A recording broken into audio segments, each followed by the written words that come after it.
안녕하십니까. 공병호입니다. 9월 14일 일요일 이른 아침 방송 시작하도록 그렇게 하겠습니다. 여러분 이제 오늘 다룰 문제는 여기 이제 참 오늘 이게 이제 진짜 형편이 안 되죠. 한국이.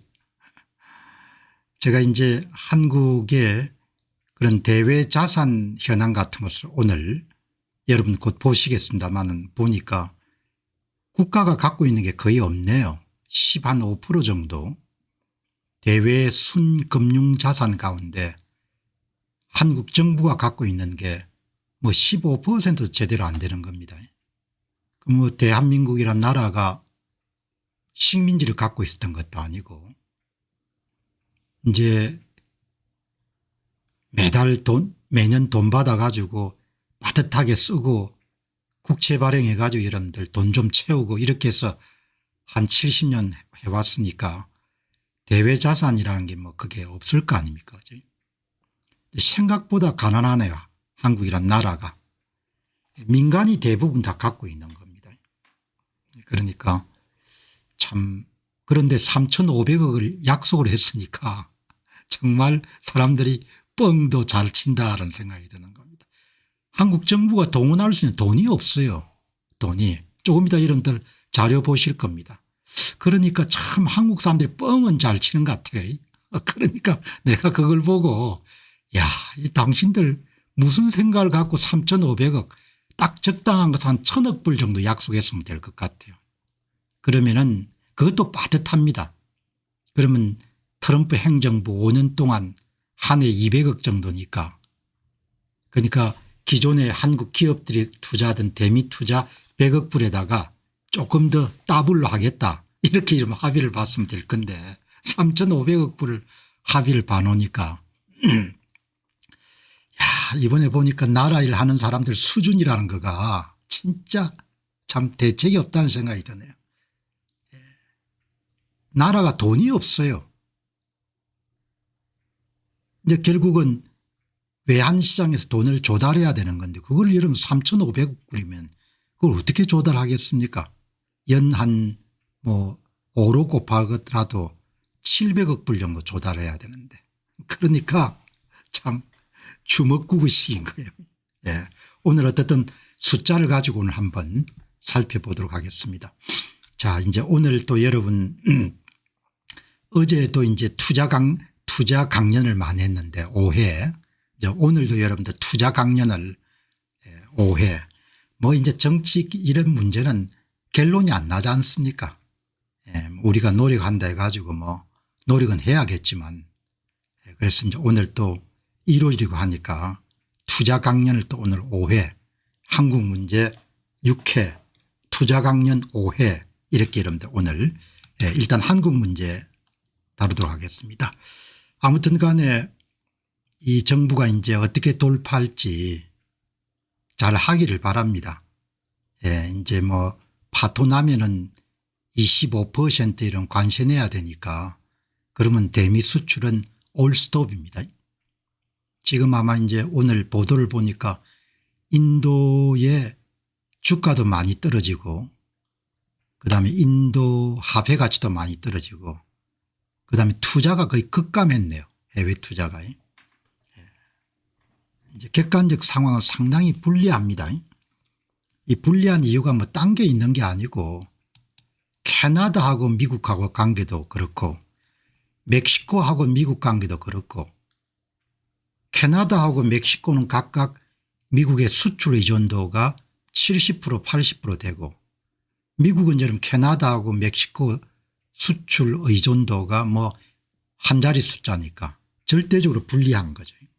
한국도 마찬가지입니다. 아마 수출에 비해서 아마 한국이 미국 시장에 차지하는 비중이 한 3%에서 5% 정도 될 겁니다. 한국의 수출 가운데 아마 미국 시장이 30~40% 안 되겠나 생각이 드는데 한번 보시죠. 이게 절대적으로 한국이 불리한 상황입니다. 예, 이제 이 김정관 장관하고 이 러트닉 뭐 90분간 관세 협상하더라도 헤게모니를 다 의사결정권을 모두 다 트럼프 대통령이 지고 있으니까 다 뭐 별 볼 일 없는 사람들인 겁니다. 그냥 미국 왔다고 하니까 한번 만나주는 거고, 근본적인 문제가 틀리니까 3,500억을 집행해야 되고 미국이 지정하는 쪽에 돈을 대야 되고 지분 투자를 직접 해야 된다, 이렇게 주장하는 것이고, 한국 측은 그게 아니고 우리가 한국 기업이 투자하면은 직업 보정을 하겠다, 뭐 이런 식이니까 통할 수가 없는 거죠. 예, 뭐 두 사람이 그래도 이제 장관이니까 뭔가 이제 한국이 있는 것처럼 보여가지고 3,500억을 여러분들 약속했던 것처럼 이 김정관 장관도 아마 관료 출신이니까 뭔가 국민 눈에 열심히 하는 것처럼 그렇게 보여야 되거든요. 그러면 한국 사회가 전부가 하는 것처럼 열심히 보이는 겁니다. 하는 것처럼. 예. 예, 이렇게 지금 이제 됐는데 뭐 1:1 협상 두 사람이 백날 벌려봐야 아무 소용이 없는 겁니다. 결론은 결국 받아들일 것인가 안 받아들일 것인가 이렇게 한 거니까. 예, 이게 이제 안 되면은 25%를 맞아야 되는 거죠. 예, 그러니까 자동차뿐만 아니고 전 품목에 대해서 25%를 맞는 겁니다. 그러면 한국의 수출업이 배겨낼 재간이 없는 거죠. 예, 이렇게 되는데 이제 한 분이 뭐 전곡을 찌를 말씀을 하셨네요. 이건 미국이 뭐라고 하는지 좀 들어봐야겠는데 이 정권과 국내 언론들이 하는 말은 도무지 믿을 수가 없으니까 여지껏 몇 번을 뻥을 쳐서 국민을 속인 거냐, 뭐 이렇게 이야기가 나오는데, 어떻든 간에 뭐 속이려고 한 게 아니고 뭐 어떻게 상황이 그렇게 된 겁니다. 예, 여기 이제 이 러트닉이라는 사람도 거짓말을 잘하네요. 이 비자를 발급받는 것은 미국의 법에 따라 가지고 미국무성 소관이지 않습니까? 상무장관이 아무 힘이 없는 겁니다. 그런데 이제 본인도 그냥 어디 방송국에 나가 가지고 되는 말 안 되는 말 이렇게 막 하는데, 이 매체 정치 전문 매체죠. 엑시오스에서 제대로 된 비자를 받는데 문제가 있으면 나에게 전화를 했어야 된다. 않지 않게 전화를 해가지고 해결될 게 하나도 없는 겁니다. 미국이 여러분들 위에서 압력 넣는 데가 이런 비자 발급해 줄 것도 아니고 미국무성 소관이고, 한미 자유무역협정을 체결하던 2011년 무렵부터 10년 정도 시간을 다 흘려보낸 겁니다. 우리 사회가 참 반성해야 될 것 중에 하나는 닥치고 나서 다 이런 허둥대는 겁니다. 비자 문제를 해결할 수 있는 10년을 다 역대 정부가 다 흘려보낸 거죠. 그 천수답식 국가 경영, 이게 몸에 배어 있는 겁니다. 10년을 다 흘려보낸 겁니다. 선거 문제가 발생하고 10년이 흘렀는데, 뭐 더 좁게 하면 5년 정도 흘렀는데 아무 해결하지 못한 상태인 거죠. 그 문제 해결 능력 자체를 아마 상실해 버린 겁니다. 제발 좀 제대로 된 비자를 받아라. 내가 크리스틴 놈 국토안보부 장관에게 전화를 해서 제대로 된 비자를 받도록 돕겠다. 이거 다 여러분들 거짓말이지 않습니까? 미국의 상무장관이 전화한다 이러면 안 내줄 비자를 내주는 법이 없지 않습니까? 비자는 국무부 소관이고 비자는 영사소관이기 때문에 법비나 내규 같은 걸 바꾸지 않으면 될 수가 없는 거죠. 이렇게 헛소리들을 다 떠드는 걸 여러분들 다 국내 신문들이 받아가지고 별소리를 다 하는 겁니다. 뭐 이 양반 기본 입장은 이게 트럼프 입장이니까 25% 안 내려면은 원래 구두로 합의한 거 지켜라 이렇게 되는 것이고, 지금 와가 보니까 여러분 그렇게 지켰다가는 나라가 여러분 망하게 생겼으니까 대통령실은 못하겠다 이렇게 되는 거죠. 진짜 나라 망할 수 있는 사안입니다. 이 정도 되면은. 그러니까 뭐 구두 약속이라도 이렇게 해서 안 되는 거죠. 뭐 일의 완급이라든지 경중이라는 이걸 따지게 되면은 구두 약속도 약속은 약속이지 않습니까? 그걸 지금 지키라는 거죠. 이 양반들이. 그런데 뭐 지킬 수 있는 행편이 안 됩니다. 뭐 두 사람 만나봐야 지난 10일 뉴욕을 방문했지만 미국과 입장 차이를 좁히는 데는 어려움이 큰 것으로 전해진다. 당연히 어려움이 크겠죠. 근본적으로 차이가 있으니까.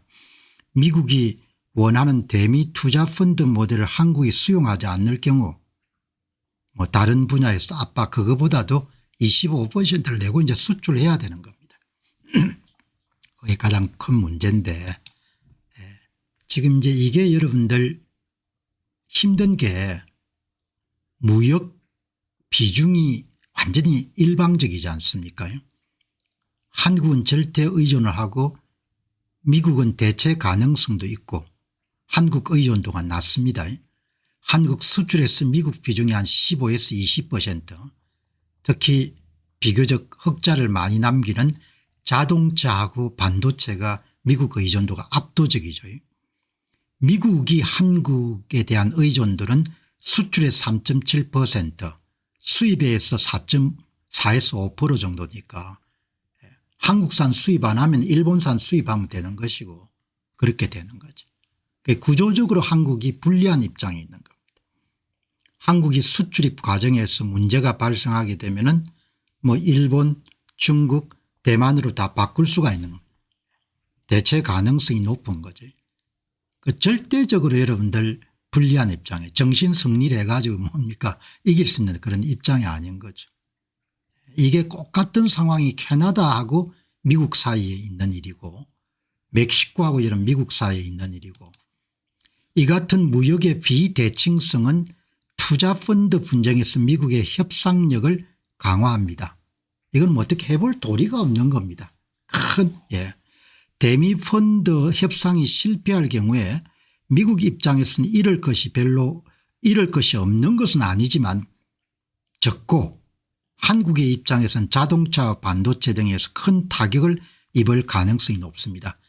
이거는 이제 경제학이나 이런 분야에서 아주 전형적인 재수의 딜레마, 뭐 치킨 게임 이렇게 게임 이론에서 아주 명확하게 여러분들 밝혀진 거지 않습니까? 게임 이론으로 보면은 이것은 치킨 게임이나 전형적인 재수의 딜레마에 가까운 구조입니다. 그렇기 때문에 미국은 이런 점을 이용해서 확실하게 압박을 할 것이고 비슷한 사례가 캐나다하고 미국 사이의 무역협상, 멕시코하고 이런 미국 사이의 무역협상이 일어난 거죠. 캐나다가 이제 미국의 수출이 캐나다 전체 수출 가운데 75% 우리보다 훨씬 심각하죠. 멕시코가 60% 정도 되니까 관세를 30% 정도 두들겨 맞으면은 캐나다 경제가 엉망진창이 될 수 있는 겁니다. 이렇게 여러분들 오늘 뭐 돌아가는 거죠. 그러니까 절대적으로 이제 불리한 입장에서 정부가 이제 협상을 하고 있는데 뭐 어떻게 타결될지 저도 뭐 별로 묘안이 없네요. 뭐 대안이라고 하면은 조선펀드 1,500억 정도를 갖고 2,000억 정도는 당신들이 지정한 대로 받아들이겠다. 2,000억도 엄청나게 많죠. 트럼프 행정부 동안 한 해 500억 정도를 조달해야 되니까. 캐나다가 상당히 어려울 겁니다. 지금 인도도 그렇고. 그러니까 뭐 이제 이 사람들은 돈을 벌어본 경험들이 없기 때문에 용기 내 가지고 그냥 이번에 갈라서자 이렇게는 안 갔으면 좋겠습니다. 갈라서자 이렇게 했다가는 진짜 박살이 날 거니까. 자, 이렇게 여러분들 지금 정리하고 정말 형편이 안 되죠. 제가 아무리 봐도 이거는 형편이 안 되는데 어떻게 3,500억을 어느 사람이 이런 안을 냈는지는 모르겠는데 오늘 이렇게 한 경제신문이 우리가 갖고 있는 문제를 잘 이렇게 분석했네요. 지금 이 보시면은 이렇게 보면은 이제 대안이 일단 3,500원 약속했으니까 약속이 되는 겁니다. 1번 2번이 이제 한국이 유리한 겁니다. 미국이 좀 양보를 해 가지고 한국 입장을 좀 생각해서 이렇게 해 주는 거에 1번이 있고 이렇게 할 줄 가능성이 낮죠. 기자가 바램으로 만들어 놓으셨는데 두 번째는 자동차 상호관세를 한국이 그냥 못 받아들이겠다. 대미투자펀드를. 그렇게 하면 25% 두르게 맞는 겁니다. 그러면 자동차를 미국에는 팔 수가 없는 겁니다. 미국의 자동차를 팔 수가 없게 된 거죠. 그럼 이제 일본이 덕을 보겠죠. 그럼 이제 현대 기아 자동차는 빠른 시간 내에 미국 수요를 흡수하기 위해 가지고 미국의 생산 설비를 증설할 수밖에 없는 거죠. 한국에 한 150만 대가 빠지는 겁니다. 뭐 어느 경우든 여러분 일본에 해줄 리가 없고 이번을 이제 이 정부가 우겨 가지고 그럼 25% 두들겨 맞겠다. 이렇게 되면은 이제 25% 내고 수출해야 되는 거. 세 번째는 이제 한국이 절충안입니다. 절충안. 조선펀드 1,500억은 우리 의도로 하고 2,000억은 일본과 한 것처럼 당신들이 결정해 하면 우리가 돈을 대겠다. 한국 경제 규모를 고려한 절충안인데 이것도 어마어마하게 부담이 됩니다. 한국이 힘껏 할 수 있는 것이 한 1,000억 불 정도 같아요. 1,000억 불. 1,000억 불 정도면은 트럼프 행정부 동안 한 1년에 5년이라고 치면은 한 200억 불 정도를 외환시장에 조달해가 돈을 내야 되는 겁니다. 그것도 버겁습니다. 그것도 엄청나게 버거운 거죠. 3번이 그나마 이 기자들이 이제 회의를 해가 작성을 했겠죠. 3번도 굉장히 힘든 겁니다. 한국이 돈이 없습니다. 그냥 하루살이 인생이에요. 대한민국 사람 좀 정신 좀 차리기만 한국 사람들이 돈이 없습니다. 개인은 돈을 좀 갖고 있는 것 같은데 나라가 돈이 없습니다. 그냥 거의 하루살이 인생이에요. 예산 받아가 쓰고 그것도 부족해가 여러분들 한 100억 정도 여러분들 국채 발행하고 그렇게 해서 건건히 유지하는 겁니다. 무슨 수단으로 여러분 1년에 200억 300억 정도 이런 외환시장에 조달해 가지고 돈을 주겠습니까? 이제 미국이 주도한 대로 자동차 상호관세를 15% 낮춰주고 7월 30일 한 대로 그렇게 미국 측 주장대로 관철이 되면은 그러면 뭐 한국이 3,500억 감내하는 건 불가능하고 불가능한 거니까 이 네 가지 시나리오를 보더라도 다 답답한 거죠. 한국이 돈이 별로 없습니다. 일본은 대외금융자산에서 부채를 뺀 순대외금융자산이 3조 7,300억에 달한다. 순대외금융자산은 5,500억 달러다. 비중이 15%인데 한국의 순대외금융자산은 1조 304억 달러고 3,500억 달러가 차지하는 비중이 34%에 달한다. 이게 다 대외자산이 정부 돈이 아니라는 겁니다. 개인이 갖고 있는 여러분들 엔비디아 테슬라 주식을 다 합친 것이 1조 304억 달러라는 겁니다. 여러분 무슨 말씀인지 아시겠죠? 한국 정부가 돈이 없습니다. 한마디로 여러분들 좀 세상 용어로 표현하면 그냥 개털입니다. 개털. 대외 순금융자산 가운데 86% 정도를 누가 갖고 있는 거 아니까 민간 기업들하고 개인 투자자들이 갖고 있는 겁니다. 자기가 여러분들 공병호가 여러분 엔비디아 주식을 여러분 1,000주를 갖고 있는데 그 1,000주를 여러분 나라가 가져갈 수 없지 않습니까? 그게 다 포함된 게 1조 304억 달러입니다. 참. 여기 보시면은 신문에서 계속 뭐라고 하는 거 한국의 순 대외 금융자산이 1조 304억 달러고 하는데 그게 개털이라네요. 개털. 정부 돈이 아니라는 겁니다. 86%는 민간인들이 갖고 있는 겁니다. 여러분 함께 뭡니까? 조국과 민족을 위해 가지고 엔비디아 주식을 팔아서 미국 대미 투자펀드에 넣어주시기 바라면 동의하겠습니까? 동의할 수가 없는 거죠. 기자들도 엄청나게 문제가 많은 겁니다. 이런 거를 좀 파헤쳐 가지고 순대외 금융자산이 1조 304억 달러라고 하지만 실제 정부가 갖고 있는 것은 2천억 달러밖에 안 되고 대부분은 민간인이 갖고 있는 거기 때문에 그거를 뭐 예를 들면은 가져다 쓸 수 없다 이렇게 이야기를 해야 되는 거죠. 대한민국이 이름 갖고 있는 순대외 금융자산이 2천억밖에 안 되는 겁니다. 여기 그대로 나왔네요. 순대외 금융자산은 내국인이 미국 주식시장에서 엔비디아, 테슬라, ETF 등에 투자한 금액도 포함하기 때문에 이것을 모두 동원한다는 것은 이치에 맞지 않는다. 자, 사람들 딱한 겁니다. 좀 조사도 해보고 그렇게 해야 안 됩니까? 대충 다 여러분들 떼우는 겁니다. 대충. 이번에 이거 보면서 이러면 야, 사람들이 완전히 주먹구구식으로 이렇게 살림을 살구나. 여러분들이 여기에 1조 304억 달러 가운데 정부 소유가 2천억 불밖에 안 되는 겁니다.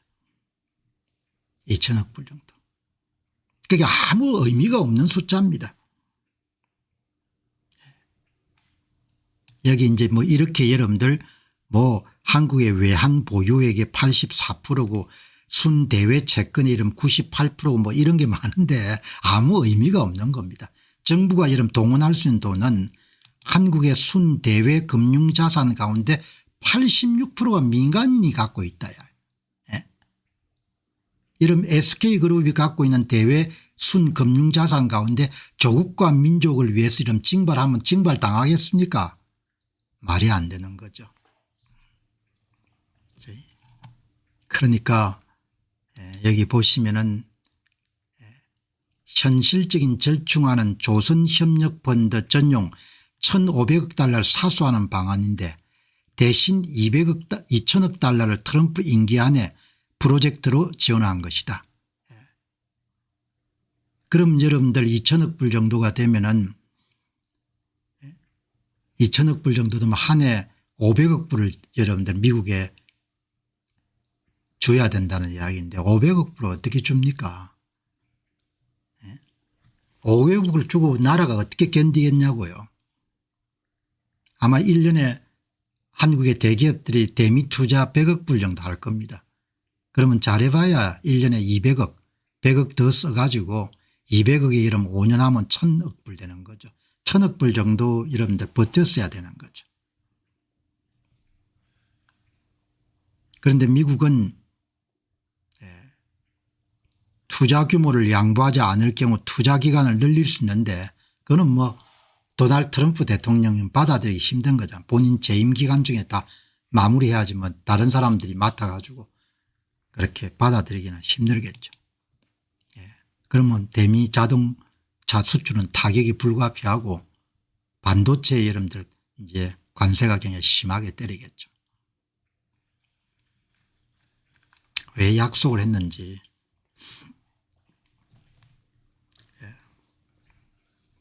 한국 정부는 개틀입니다. 개틀. 아무것도 가진 게 없는 겁니다.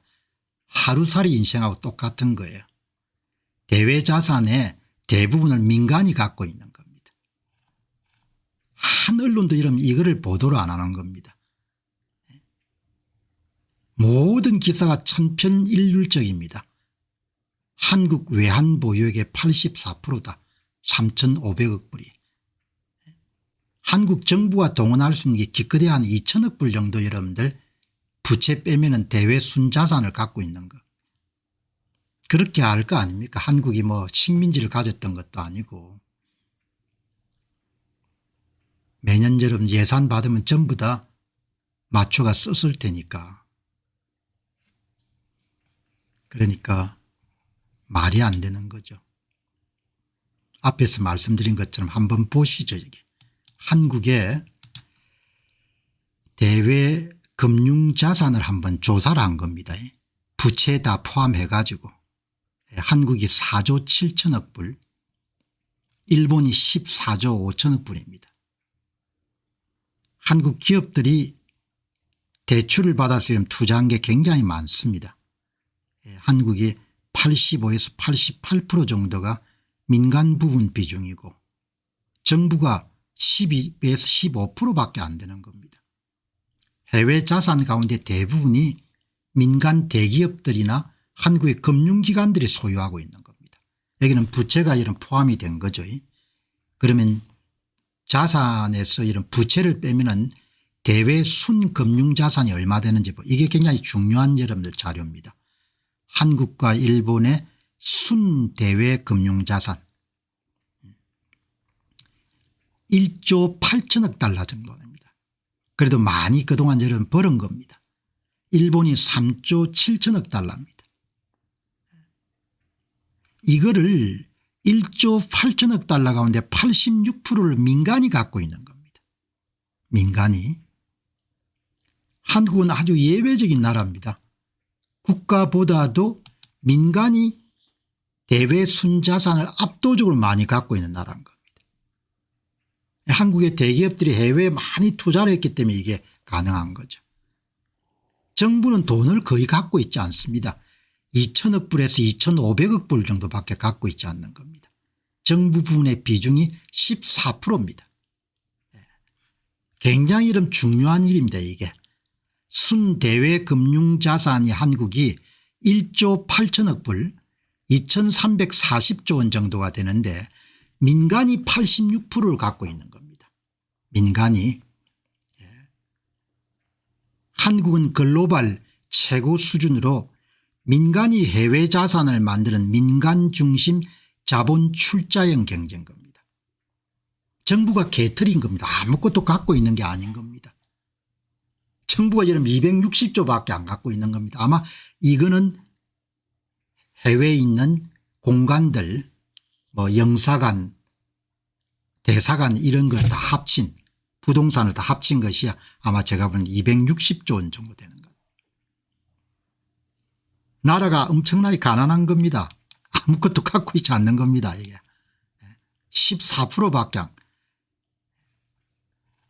돈 자체가 없는 겁니다. 이게 한국의 순대외 금융자산 중 개인 투자자 비중이 여기가 이제 1조 8천억 불 가운데 민간이 1조 6천억 불 정부가 2천억 불 그 가운데 대부분의 여러분들 대기업이나 금융기관들 것이고 한국의 개인 투자자들이 주식이나 ETF를 갖고 있는 것이 200억에서 250억 불밖에 안 되는 겁니다. 그게 더 많이 여러분들 미국 증시에 투자를 해야 되는 겁니다. 이제 한국의 이런 조금이라도 중산층들은 원화 표시 자산이 아니고 달러화 표시 자산을 갖도록 필사적으로 노력해야 되는 거죠. 아직 한참 멀었습니다. 개인 투자자들 가계가 갖고 있는 그런 자산이 200억에서 250억 불밖에 안 되는 거. 지금 좀 늘었을 겁니다. 2023년도 통계니까.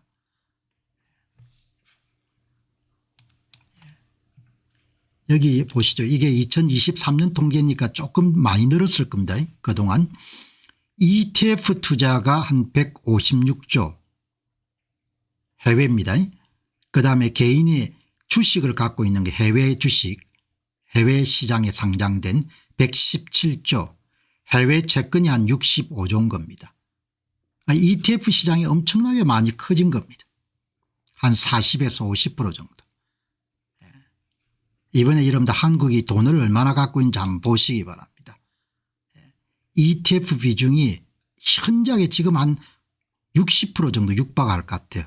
사람들이 개별 주식 비중을 50%에 38%를 줄이고 상장지수 펀드를 ETF를 15에서 45% 3배 정도 늘어난 겁니다. 불과 한 4, 5년 사이에. 여기 여러분들 키움증권에서 거래를 많이 하네요.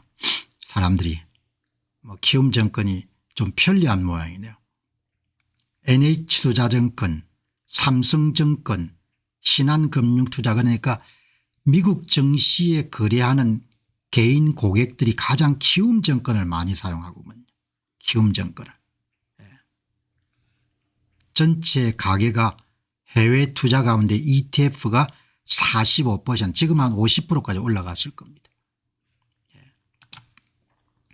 한국은 민간 부분이 대외 순자산의 90%를 차지하는 세계에서 매우 드문 국가고 개인 투자자 비중은 아직도 1에서 1.5%밖에 안 되니까 전체 민간 부분 가운데 더 많이 한국 사람들이 달러 표시 자산을 사야 되는 겁니다. 그러니까 제가 지향하는 목표하고 정확하게 일치하는 겁니다. 한국의 개인 투자자들은 조국과 민족을 위해서 국장에 투자하지 마시고 예, 자기와 가족들을 위해 가지고 더 많이 미국 정시에 돈을 집어넣어야 되는 겁니다. 아직 한참 멀었습니다. 개인 투자자 비중이 1에서 1.5%밖에 안 되는 겁니다. 한국 민간 부분의 대외순 자산은 대기업과 금융기관이 주도하고 있다. 주식 투자를 많이 했다 하지만 아직 한참 멀었습니다. 너무 낮습니다. 개인 투자자의 해외 주식 보유는 120조, 개인 투자자의 해외 순자산 보유액은 80에서 120조, 통계적으로 개인 투자자 소유분은 약 전체 민간 부분의 1.4%밖에 안 되고 개인 주식 투자 가운데 ETF 비중이 한 40에서 50% 정도, 최근 5년간 폭발적 성장을 했다. 2020년 10조에서 2023년도 110조로. 제가 방송 여러분들 방향을 제대로 잡은 겁니다. 한국의 많은 여러분들 중산층이나 이런 분들이 정신을 바짝 차려 가지고 달러와 자산을 가지는 것이 생존과 번영을 확보하는 길이다 이렇게 생각하시고 더 많은 돈을 해외 상장 ETF에 투입을 해야 되는 겁니다. 그 제가 이름 갖고 있던 생각을 오늘 한 번 더 확인하게 되는 겁니다. 조국과 민족을 위해서 이런 국장에 투자하는 것도 괜찮은데 자신과 가족을 위해 더 많은 돈을 달러와 자산을 여러분들 구입하기 위해서 구입하는 겁니다. 오늘 거시 자료를 가지고 한 번 더 제가 이런 방송하는 방향이 옳다고 느끼는 겁니다. 개인 투자자 ETF 대 개별 주식 비중은 거의 절반 정도가 되는 이제 더 우위가 ETF로 옮겨가는 겁니다. 해외 부동산 한 20에서 30조 이상. 한국은 오늘 보시다시피 정부가 개틀이다는 겁니다. 돈을 거의 갖고 있지 않다는 겁니다. 2천억 불 정도. 대외 순금융자산이. 나머지는 전부 다 민간인 소유다 이야기죠. 자, 그렇게 보시고 다음에 이제 뭐 정신이 번쩍 드는 사람들이 많아지는 것 같네요. 여기 보시면은 이제 오늘 보니까 권력의 서열이 있다. 사법부 입법부가 설정한 구조에서 판단해야 된다. 강원에 간 대통령 대한민국에서 내가 가장 심시한 사람이 됐다. 뭐 이런 이야기를 하니까 오늘 이제 사람들이 이게 뭔 말이야, 이게 말이야, 방구야 이렇게 생각하는 사람들이 많아지는 것 같네. 그동안 뭐하고 있었는지 모르겠습니다. 사람들이. 상권 분립에 서열이 없다. 대통령의 인식대로 한다면 선출 독재다. 그렇게 이야기하는데 아니 당신들 이렇게 가는 거 몰랐냐? 응? 당신들 진짜 몰랐어? 공부 많이 한 사람들이. 그렇게 여러분들 이야기하는데 지금 검사한다고 뭐 적금 해약하고 검사한다고 야단하면 어떻게 하는 겁니까?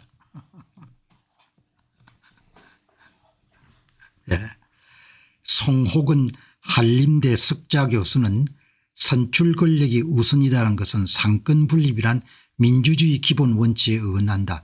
아니 송호근 석좌 교수께서는 그동안 어디 가 계셨습니까? 해외 출장으로 가 계셨습니까? 입 꼭 다물고 5년 동안 참고 있더만은 사법부도 국민 주권으로부터 권력을 위임받아 동등한 자격을 가졌으며 새 권력기관에 우열이 없어야 견제와 균형이 성립한다. 지금 와서 이런 말 안 하는 것보다 낫겠지만 이런 말 해가 무슨 도움이 되겠습니까? 5년 동안 뭐 하셨습니까? 이렇게 제가 묻는 겁니다.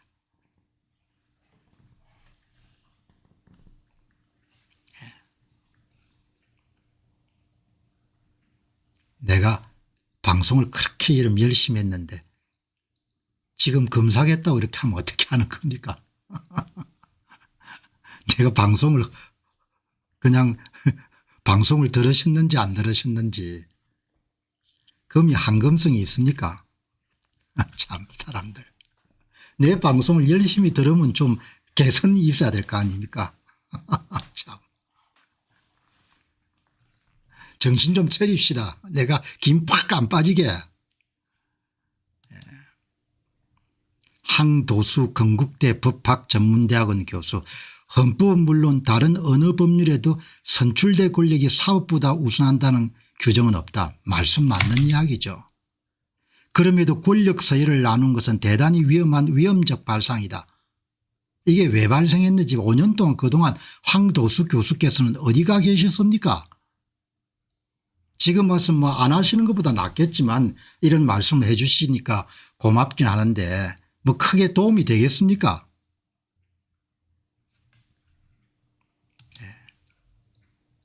차진아 고려대 교수, 상권 분립은 입법 행정 사법이 모두 대등한 관계란 것이다. 이건 초등학교 다 배웠는데 지금 뭐 말씀 안 하시는 것보다 해 주시는 게 고맙지만 지금 와가지고 다 그렇게 나서가지고 이야기 안 돼가지고 뭐가 달라지겠습니까? 완장들이 전부 다 차지했는데.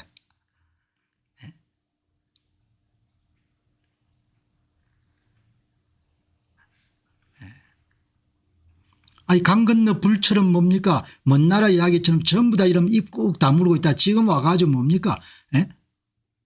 지금처럼 그런 이야기 한다 이러면서 그 사람들이 하고 싶은 대로 안 하겠습니까?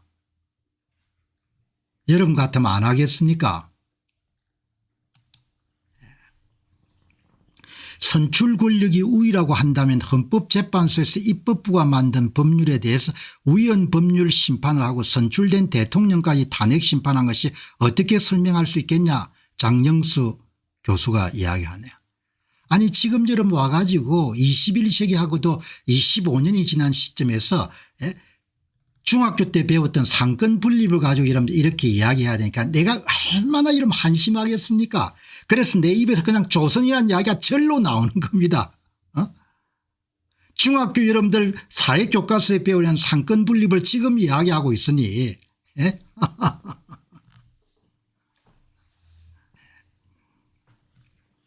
상권 분립은 역사에서 검증된 근본 가치고 헌법에서는 인류의 기본 질서 혹은 자유민주 기본 질서라고 얘기합니다. 이것을 현재적 다수결로 무너뜨린 사례가 바로 2차 세계대전 때 유대인 학살을 저지른 나치 정권입니다. 그동안 다들 뭐 했습니까? 입 다물고. 내몰랄하고 이러면 다 입 푹 다물고. 그동안 뭐 하셨습니까? 장영수 교수님이나 그다음에 여기 또 송호은 교수님이나 이런 분들 뭐 하셨어요? 김영수 영남대 교수, 인류는 권력이 한 곳에 집중되며 인간의 자유를 앗아간다는 것을 역사적으로 경험했습니다. 상권 분립은 망고불변의 진리입니다. 그걸 누가 모를라서 이런 뭐 하는 겁니까? 그 사람들이 지금 여러분들 이렇게 아우성 친다고 듣겠습니까? 물론 용기를 내서 이야기해 주시니까 고맙긴 한데 그 사람들이 말 듣겠습니까? 말 안 듣죠. 마지막 남은 것은 실질적 일당 지배체제를 완성한 데는 반드시 뭡니까? 사법부를 굴복시켜야 되니까 여기까지 오기까지 뭐 했냐고 다들. 뭐 했냐 이야기입니다. 한 사람도 나서지 않았지 않습니까? 5년 동안 뭐 했죠? 할 말 없는 겁니다. 이 사람들이 여러분 얼마나 여러분들 우습게 보겠습니까? 너희들이 떠들어 봐라. 어떻게 할 건데?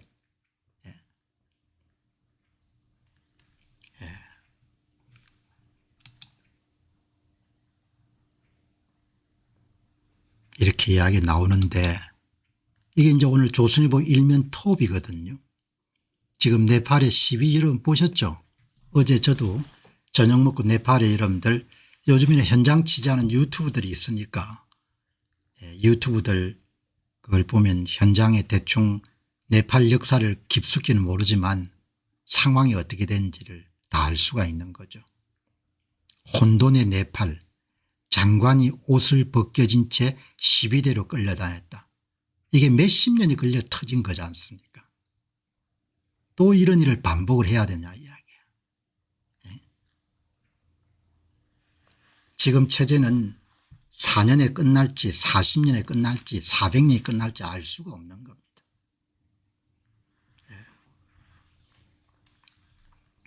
그죠? 오늘 조선일보가 네팔 이야기를 많이 다뤘네요. 다들 뭐 했죠? 다들 뭐 했냐고요 그동안. 주인의식을 가진 사람을 찾아보기가 힘들 정도의 나라가 돼버렸으니까 지금 뭐가 이러면 아우성 치면 뭐가 효과가 있겠습니까? 물론 물론 아웃성 안 치는 것보다 치는 게 낫죠. 그 사람들 꿈쩍도 안 할 겁니다.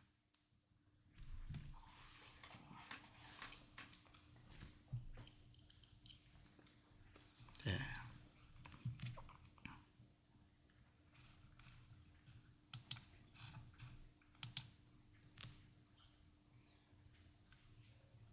나경원 의원이 나름대로 노력을 많이 했죠.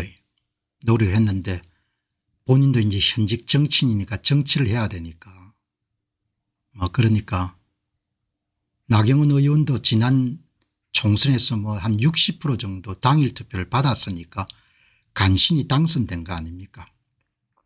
나경원 의원을 제가 찍어서 나무라자는 이야기는 아니고 본인이 생각해봐도 나라 돌아가는 꼬라지가 참 한심하다 생각했던 모양입니다. 국힘 대표도 개딸이 뽑을 판이 됐다. 개딸 주권 정부인가. 국힘당 당대표가 정직한 선거였냐 이야기죠. 정직한 선거였으면 나경원이가 당연히 이런 당대표가 됐어야 되는 거예요. 국힘당 이런 대선 후보가 이런 정직한 선거였냐 이야기. 소금이 소금을 잃어버리게 되면은 그러면은 부패하지 않습니까? 국힘당이 그동안 뭐 했냐 이야기죠. 5년 동안 당신들 뭐 했냐 이야기죠. 당신들 다음 지방선거는 대표할 거다 이야기죠. 당신들 다음 총선에는 그야말로 대표해 가지고 서울의 강북은 전멸할 거다 이야기죠. 그리고 당신들이 영남에 몇 군데 건질 거다 이야기죠. 당신들의 목줄을 국민들이 쥐고 있는 게 아니라는 거죠. 5년간 뭐 했냐 이야기죠. 내가 그동안 고생한 나경원 의원의 질책을 하는 게 아니고 나경원 의원이 얼마나 여러분들 절박했으면은 국힘 대표도 개딸이 뽑을 판이 됐다. 그동안 개딸이 안 뽑았는지 모르겠지만 다른 사람이 뽑는데 크게 영향력을 발휘한 거지 않습니까? 나경원 후보가 정말 전문의 당대표가 됐어야 되는 거죠. 그럼 누가 여러분들 손에 그걸 했은 겁니까? 한국 사람들 할 이야기가 없는 겁니다. 5년 동안 나경원 의원도 노력했지만 할 말이 없고 국힘당에 대해서 일말의 동정도 할 가치가 없는 겁니다. 당신들은 너무 썩어버린 겁니다. 이제 시작인데 지금 이제 비명을 지르는 거죠. 개딸 주권 정부인가. 주권은 어떻든지 여러분 개딸 주권 정부라고 나경원 의원이 이야기하니까 한국 보통 평범한 시민들에게 주권이 없다는 걸 아시는 모양이네. 전부 다 여러분들 자기 이익을 찾아가지고 사회 지도층 인사라는 사람들이 전부 다 판사, 검사, 교수, 국회의원 전부가 그렇게 여러분들 불의하고 타협을 했으니까 이제 앞으로 얼마나 고난의 행군이 행해지겠냐. 이러다가 국힘당 대표와 원내대표까지 개딸과 민주당이 뽑을 판이다. 아니 당신들 선거 전부 다 선관위 위임하잖아. 그리고 선거에 대해서 일체 이야기 못하도록 그렇게 사전에 서약서 받잖아. 국힘당은 동정받을 가치조차도 없는 겁니다. 더불어민주당에 비해서 조금은 낫지만 5년 동안 다들 뭐 했냐 이야기. 내 이야기는 이제 한번 당해봐라. 당하면은 얼마나 여러분들 다음에 여러분들 나경원 의원 동작골에 살아남겠습니까? 아이고 그게 쉽지가 않죠. 이번에 대선하는 거 보니까 내가 볼 때는 두 손 두 발 다 들은 겁니다.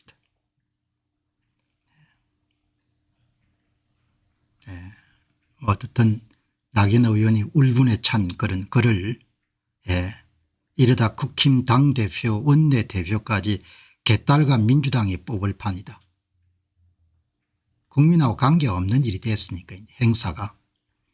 그걸 보면서 또 여러분들 5년 동안 다 침묵하고 그렇게 했으니까 벌을 받는 거죠. 근데 이제 벌이 시작이 된 거니까 앞으로 얼마나 가혹한 세월이 이름 기다리고 있겠습니까?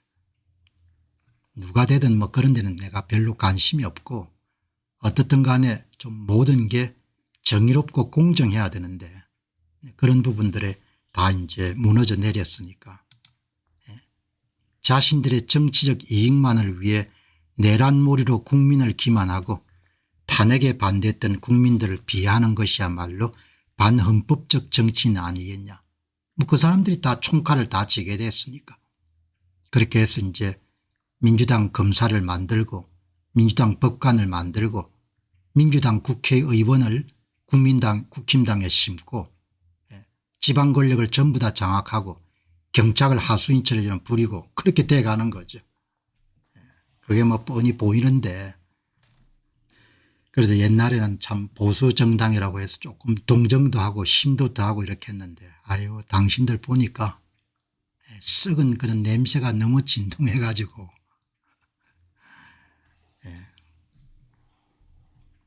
이제 사실과 진실을 외면한 그 비용을 다 치르겠죠. 지금은 뭐 내가 볼 땐 시작도 안 거니까. 엊그제 여러분들 무슨 검찰 해체에 대해서 검찰에 있는 고위직들이 불평을 이야기하고 이런 부분 뭐 안 하는 것보다 낫죠. 어제 법관 회의를 열어 가지고 4.15 총선 당시에 인천 연수를 완전히 덮는데 혁혁한 공을 했던 천대엽이가 법원 행정처장으로 무슨 법치가 어떻고 이런 이야기를 하는 걸 보고 야 너가 진짜 법관들 가운데 지기현 씨 정도가 머릿속에 남고 전부가 다 야합을 해가지고 선거 관련된 모든 여러분들 압수수색을 다 거부하고 당신들이 나라가 바뀌는데 혁혁한 기여를 하지 않았냐 이야기죠. 당신들이야 뭐 정관 예우 받고 잘 먹고 잘 살겠지. 자식들이야 뭐 고난에 나라가 어떻게 이러면 제대로 돌아가겠습니까. 제대로 돌아갈 수가 없는 거지. 허리가 부러진데 뭐 어떻게 돌아가겠습니까. 돌아갈 수가 없는 거죠. 오늘 아침부터 이런 방송 듣고 너무 언짢아 하신 분들 안 계시기를 바랍니다. 듣고 싶은 이야기 그런 이야기 나도 하고 싶은데 그거는 내가 사기를 치는 거니까 목에 칼이더라도 내가 할 수 없는 거고 이번 대선 딱 여러분 결과를 제가 분석해 보고 아이고 이거는 뭐 손털어야겠다 이렇게 본 겁니다. 나경원 씨가 뭐 아우성을 치든 뭐 법 판사들이 이런 연명을 하든 관계가 없는 겁니다. 자 여기 이제 보시면은 뭐 다들 신용만 내는 겁니다. 5년 동안 뭐 성명산장 안 내던 사람들이 대한변호사협회 대한변호사협회 검찰 해체 검찰의 보안수사권 폐지를 설문조사를 벌려가지고 여로에 호소하겠다. 지금 호소하면 뭐하냐 이야기죠. 검찰 해체하는 게 당연히 옳지 않은 일이죠. 검찰의 수사권을 빼앗고 거기다 보안수사권까지 빼앗는 것은 말이 안 되는 이야기죠. 그러나 실질적으로 일당 체제를 만들려면은 검찰을 제압해야 되니까 실질적인 일당 체제가 만들어지는 과정이 5년 이상 걸렸는데 그 과정에서 대한변호사협회가 성명서나 냈냐 이야기죠. 성명서는 안 냈을 겁니다. 성명서. 한국 사회는 너무나 여러분들 기운 겁니다. 그래서 권력을 잡은 사람들도 굉장히 쉽게 체제를 바꿀 수가 있는 겁니다. 전부가 다 눈치를 보고 숨어버리기 때문에 두더지처럼 숨어버린 겁니다. 그냥 엉덩이만 내고 전부 다 여러분들 대가리를 뭡니까 땅속에 다 쳐박고 했으니까. 지금 와가지고 뭐죠. 설문조사하면 뭐하냐 이야기죠. 검찰청 해체를 골자로 한 정부 조직 개편안에 대해 대한변호사협회가 전국 변호사 회원들을 상대로 의견 수렴에 나섰다. 최근 수사권을 행사하는 기관과 공소권 기소권을 행사하는 기관을 완전히 분리하는 정책 방향이 발표됐다. 이에 회원분들의 고견을 수렴하기 위해 설문을 시작하게 됐다. 설문조사할 필요가 없지 않습니까? 지금 권력을 쥔 사람들은 검찰을 해체해야 되는 거죠. 오래오래 이런 권력을 장악하려면 해체하기 위해 수사권을 경찰에게 전부 다 넘기고 경찰을 행정안전부 소관으로 만들어 가지고 수하처럼 부려야 되는 거지 않습니까? 그래야 반대자도 탄압할 수 있고 하니까. 뭐 그렇게 이런 목표가 다 정해졌는데 대한변호사에 봐 이런 지금 와가지고 무슨 검찰청 해체가 잘못된 것 같다. 무슨 그게 소용이 있냐 이야기죠. 다 이런 차는 다 떠났는데. 김 빠지는 이야기지만 여러분들 뭐 할 이야기는 하고 살아야 안 되겠습니까? 형사법학계의 절반이 중수청 반대. 그동안 5년 동안 당신들 뭐 했냐 이야기죠. 중국 제도를 이제 많이 도입해가 이러면 다 바꾸겠죠 뭐. 검찰 개편 4대 법안의 핵심인 중대범죄수사청 설치에 대해서 수사 전문성과 효율성이 떨어진다고 응답자의 절반이 반대했다. 수사 효율성이고 전문성 이런 게 필요 없고 일당체제를 완성하려면은 실질적 일당체제를 완성하려면은 눈에 가시 같은 검찰을 없애야 되니까. 그렇게 해서 이러면 체제가 바뀌는 겁니다. 체제가 바뀌고 그런 체제 하에서 이제 살아야 되는 거죠. 내가 오죽하면 4년 갈지 40년을 갈지 400년을 갈지 모른다는 이야기 하지 않습니까? 조선이 500년 정도 갔으니까 400년 갈 수도 있겠죠. 다 여러분들 교수들도 전부 다 입을 다물었지 않습니까? 강 건너 불처럼 사돈 낱말하듯이. 그러니까 그렇게 흘러가는 겁니다.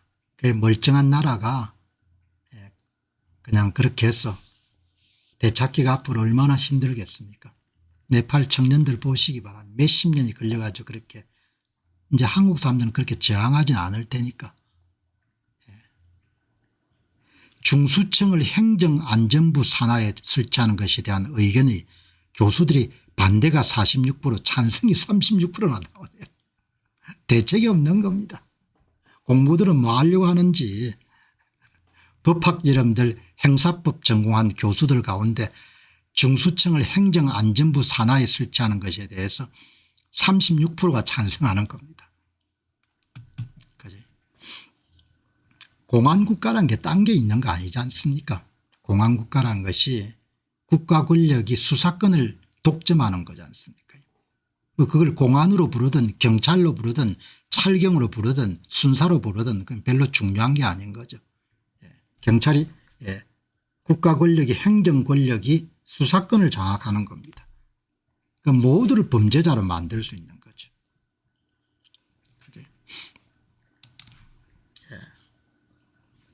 보안 수사권을 폐지하면 공소청은 경찰이 송치한 기록만 보고 기소 여부를 판단하게 되어 그냥 여러분들 법원 서기처럼 바뀌는 겁니다. 검사가 수사권을 빼앗겼기 때문에. 그러니까 국민의 기본권을 보장받을 수 있는 그런 게 이제 없어져 버린 거죠.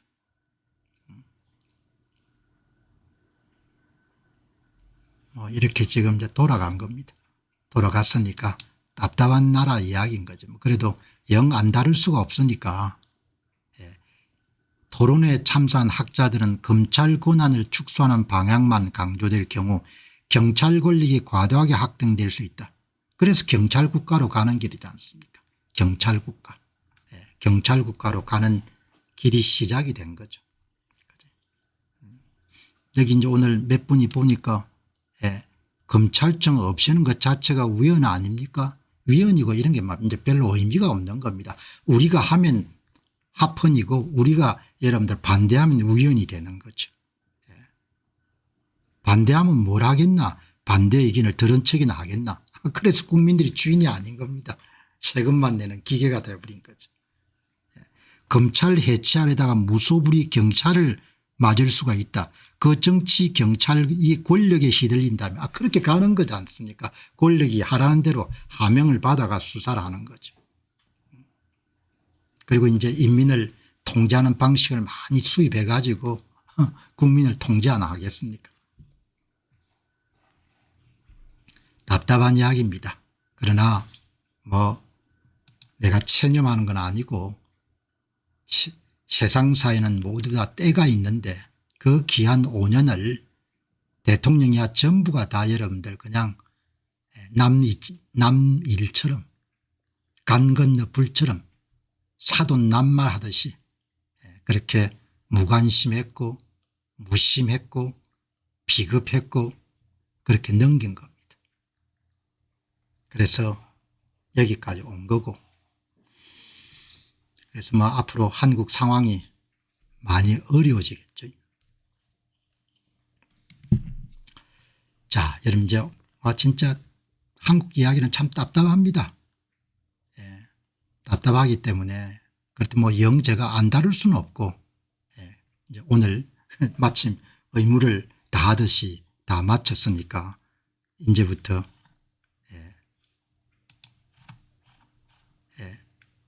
바로 오늘은 세계 문제가 없으니까 투자 문제로 바로 들어가도록 그렇게 하겠습니다. 투자 문제. 자, 여러분 이제 오늘도 이 상장 지수 펀드 투자에 관한 이야기를 몇 번 나누어 가지고 집중적으로 하겠습니다. 그래서 이제 오늘 방송도 공부한다고 생각하시고 여러분들이 보시면 좋을 것 같습니다. 이제 이번 다가오는 수요일 날 미연준이 이제 금리 정책 방향을 선회하게 되죠. 금리 인하가 실시가 됩니다. 미국 경제는 지금 상당히 침체가 좀 심해지는 그런 통계들이 많이 나오는데도 불구하고 주식시장이 상당히 화랑입니다. 한국도 주식시장 여러분들 화랑이고 자, 여기 이제 보시게 되면은 지금 이제 이번에 이 금리 인하는 남다른 의미가 주가가 최고점에서 금리가 인하가 되는 겁니다.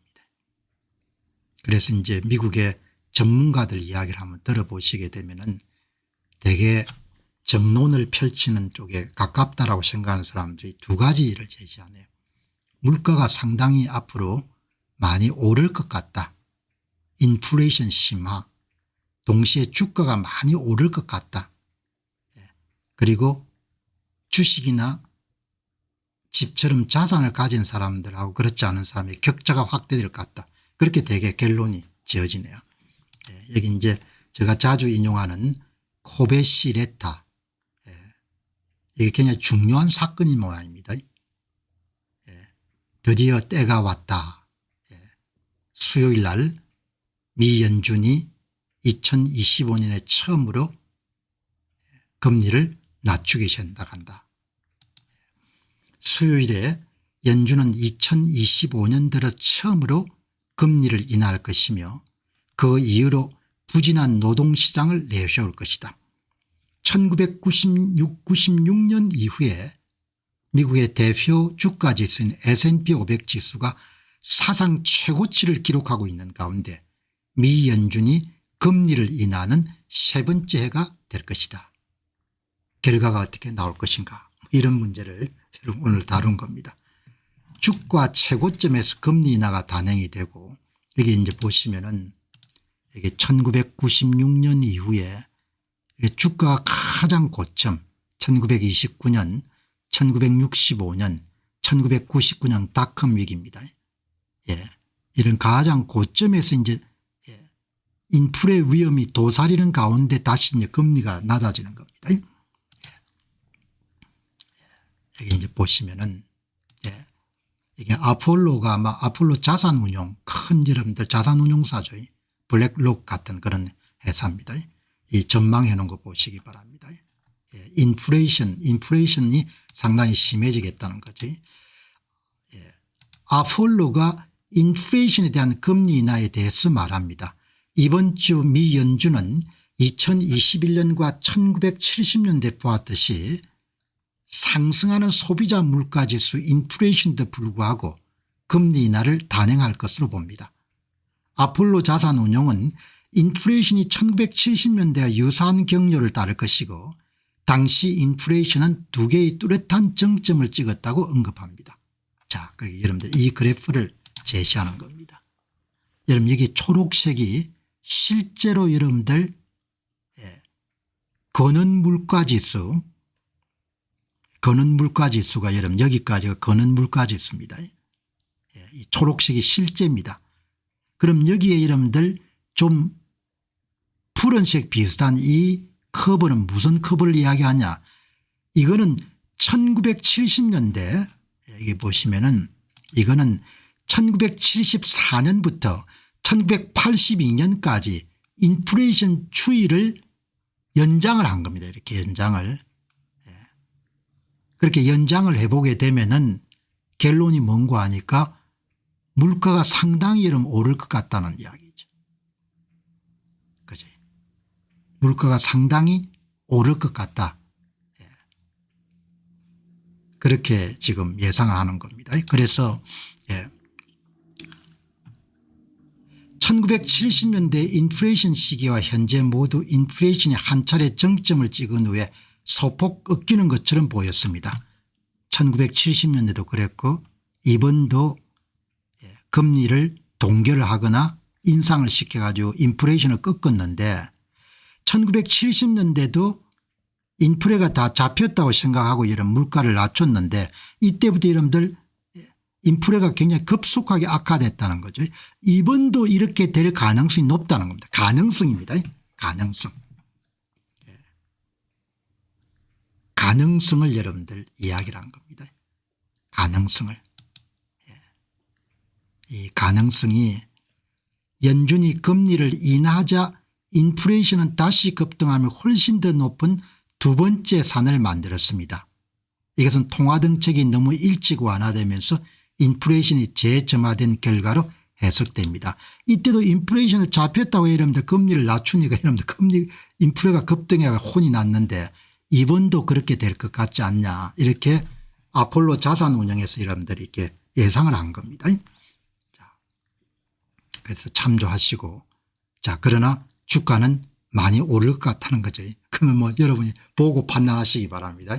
제가 미국에 그래도 신뢰하는 전문가 이야기를 인용하는 거니까 미 연준의 금리 인하는 불을 붙일 것으로 봅니다. 연준이 불에 기름을 부으려 하고 있습니다. 1980년 이후에 S&P 500 지수가 상상 최고치를 기록했을 때 연준의 금리 인하는 100% 확률로 12개월 후에 더 높은 사상 최고치를 이끌었습니다. 게다가 이번에는 인공지능 혁명의 한가운데 있으며 이제 겨우 2해 초입니다. 9회 말로 따지게 되면은 미국의 대표 기술주 매그니피센트 세븐 기업들만 하더라도 현재 분기당 1000억 달러 이상을 자본 지출에 투입하고 있습니다. 인터넷 이후에 가장 큰 기술 혁명이 이번 주 금리 인하와 맞물릴 것입니다. 두 가지가 시너지 효과가 발생해 가지고 주가가 상당히 강세장을 기록할 가능성이 높습니다. 이렇게 이 양반이 굉장히 아담 코벳이라는 사람이 코벳이 플랫폼을 운영하는 편집자인데 뭐 이 업계에 상당히 이제 영향력이 있는 것 같습니다. 이렇게 여러분들 정리하시면은 다음에 이제 자산 소유자와 그렇지 않은 사람의 격차가 많이 확대되고 있지 않겠느냐. 미국의 상위 10%가 주식의 92%를 갖고 있네요. 어마어마하네요. 미국의 가계 가운데 상위 10%가 미국 주식의 여러분들 92%를 갖고 있는 겁니다. 엄청나네요.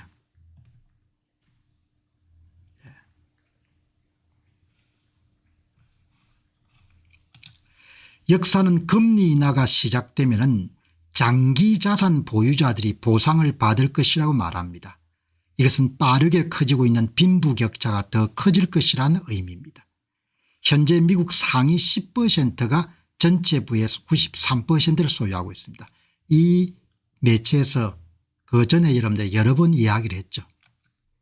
자산 소유자들이 더 많은 그런 힘을 얻을 수 있겠다. 여러분 참조하시기 바랍니다. 조정 가능성 이런 부분에 대해서 일체 언급 안 했네요. 그죠?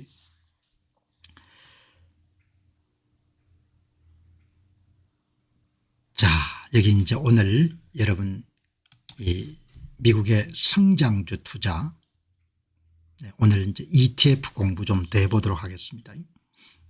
어제 제가 이제 이렇게 이 슬라이드를 이야기했죠. 아들들한테 야 아버지가 공부해 가지고 찾아낸 거는 그냥 뭐 재테크하기 위해서 고민할 필요가 없다 이야기죠. 여기에 있는 거 그냥 한두 개 사가지고 부으면은 그냥 이기니까 그 시간 가지고 다른 일에 전념하고 돈을 불리기 위해서 고민할 필요가 없다. 어제 이렇게 이야기했지 않습니까? 그리고 뭐 노란색이 조금 더 추천할 만하니까 그게 그거니까 그래도 뭐 0.1% 이렇게 하면은 노란 게 더 유리하니까 S&P 500 상장 지수 시장, 그다음에 뭐 S&P 500을 또 추린 시장, 나스닥 시장, S&P 500 다우 나스닥 러셀 2000을 다 합친 토탈 마켓 시장, 기술 섹터 투자, 반도체 섹터 투자, 이렇게 여러분들 이야기를 했거든요. 자, 그런데 이제 오늘 제가 궁금한 겁니다. 이 분야에서도 전문가들이 있을 건데 ETF를 오랫동안 다룬 전문가를 한번 찾아보니까 이제 팔로는 많지 않은데 상당히 좋은 정보를 ETF 인베스트먼트라는 그런 코너를 한 분이 운영하시네요. 그래서 그동안 공부한 내용을 다른 사람을 통해서 한번 검증받는 겁니다. 계속 배워야 돼요. 가장 여러분들 좋은 것은 성장하는 주식에 투자를 해야 되는 거죠. 성장하는 주식에. 매년 10% 이상 이렇게 성장하는 주식. 배당이 꼭 필요한 사람은 배당주에 투자하지만 웬만하면 여러분들 성장하는 주식에 투자를 해야 되는데 성장주로 구성된 ETF 이거를 이분은 어떻게 보느냐. 이거를 여러분들 이렇게 글로스 ETF라고 영어로 표현하네요. 글로스 ETF. 대표 상품을 딱 소개해 준 겁니다. 찰스 스왑 증권회사가 만든 SCHG, 인베스코가 여러분 만든 SPMO, 뱅가드가 만든 VUG, 그죠? 미국의 대형 성장주에 이런 투자하는 내용들입니다. 그죠? 검증하는 겁니다. 거의 여기 다 들어있는 거죠. 성장주. 미국의 대형 성장주에 투자하는 겁니다. 찰스 스왑, 인베스코, 뱅가드. SPM은 특히 모멘텀 투자로 유명하지 않습니까? 15.6% 연평균 성장률 20.2% 17.2% 5년이 아주 그러니까 이 분야를 전문으로 하는 사람이니까 딱 찍어서 이렇게 정보를 한 장으로 딱 정리한 겁니다. 이 중에 두 개는 제가 여러분 소개한 여기에 들어있는 겁니다. SCHG, SPMO. 그죠? 이제 이 양반이 한 글을 읽어본 SCHG, SPMO, VUG와 같은 미국 대형주 성장 ETF는 엔비디아, 애플, 아마존, 메타 같은 메가캡 기술 리드에 대한 투자자들의 노출을 제공합니다. SCHG는 낮은 비용으로 17.2%의 5년 수익률을 제공하고 SPMO는 모멘텀 투자에 치중하며 가장 높은 20.2%의 5년 수익률을 보이지만 비용이 조금 더 높습니다. 뱅가드의 성장 ETF VUG는 1860억 달러 규모의 자산 운용형과 광범위한 성장 노출로 이 분야의 거인입니다. 그죠? 그러니까 이렇게 좋은 것을 한 번 더 여러분들 다른 분이 한 이야기를 가지고 검증받습니다. 제 이야기가 옳은지. 그 밑을 딱 보니까 한 분이 이렇게 글을 남긴 겁니다. 이렇게 글을. 브래드 칵스라는 분입니다. 브래드 칵스. 예. 아주 좋은 ETF 투자의 기초를 라고 생각합니다. 제가 갖고 있는 생각하고 똑같네요. 예. 브래드 칵스 기반 포트폴리오는 훌륭합니다. 제가 하고 있는 거 아주 비슷합니다. 저는 SPM, SCHG, VO를 기반으로 투자하고 있습니다. 이렇게 이야기하지 않습니까? 예. 다음은 여러분 다 아시는 분도 많지만 이분이 표현한 ETF 투자란 게 무언가 이렇게 딱 간단하게 한 장 슬라이드로 이렇게 만들었네요. ETF 투자가 주식을 바스킷에 다 담은 것이고 주식 개별 주식처럼 사고 팔고를 할 수가 있고 여러 개의 개별 주식을 한 바구니에 담았기 때문에 분산이 돼 있고 그다음에 수수료가 저렴하고 그다음에 여러분이 원하는 것에 따라서 성장주, 배당주, 테마 투자, 섹터 투자가 모두 다 가능하고 그리고 장기간에 걸쳐서 재산을 증식할 수 있는 롱텀 웰스 툴 도구이다. 이렇게 이야기하지 않습니까? 이분이 이제 정확하게 언급하지 않은 것을 하나 더 하게 되면은 장기 성장률을 예측할 수 있다는 거죠. 개별 주식보다는 훨씬 더 정확하게 예측할 수 있다는 겁니다. 장기 성장률을 예측할 수가 있다. 아주 여러분들 좋은 그다음에 이제 보시기 바랍니다. 여러분께서 5년 전에 아래에 상장지수 펀드 ETF를 구매하셨다면 여러분의 수익률은 S&P 500 VOO를 구매하셨다면 거의 2배 성장했을 것이고 나스닥을 했으면 1.16배 성장했을 것이고 스몰 소형주에 투자했으면 0.6배만큼 재산을 키울 수 있었을 겁니다. 여러분들이 5년 전에 구입하셨더라면 5년 전에 구입했더라면 재산에 얼마를 불었냐. S&P 500은 거의 더블이 된 거죠.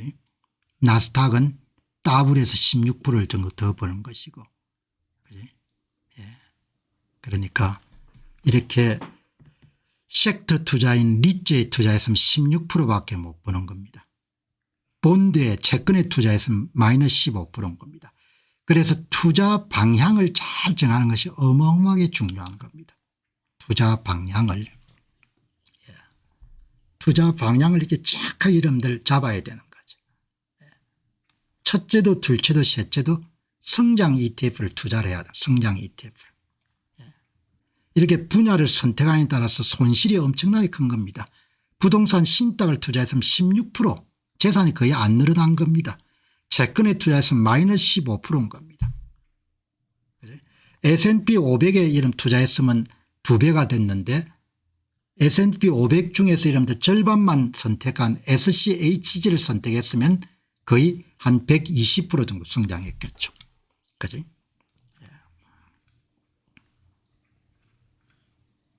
그렇게 여러분 보시면 좋을 것 같고 그다음에 이제 미국 사람들이 가장 좋아한다는 이야기는 많은 사람들이 그 상품을 사는 겁니다.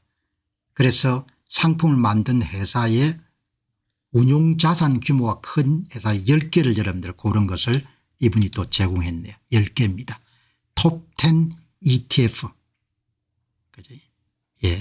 여기 VOO, SPY, IV는 아주 전통적으로 미국인들이 가장 좋아하는 저비용 S&P 500 추종 상품들이죠. 큰 욕심 부리지 않으면 이렇게 사면 되는 겁니다. 그다음에 이제 나스닥 다우존스를 합쳐가 토탈 마켓에 투자하게 되면은 VTI 그죠? 나스닥에 투자하면 QQQ, 그 다음에 성장 대형주에 투자하면 뱅가드의 VUG, 그죠? 예. 이렇게 여러분들 나오는 겁니다. 예. 인베스코의 나스닥 QQQ에 투자했으면은 10년 평균 수익률이 이거는 3.9배 정도 재산을 키웠겠네요. 그죠? 예. 자, 여러분 오늘 방송 꾸준히 들어보신 분들은 많은 부분을 아는 내용이지만 이렇게 ETF를 꾸준히 다룬 전문가 이야기를 통해 가지고 우리가 제대로 방향을 잡고 있나 이 부분을 한번 검증하는 시간입니다.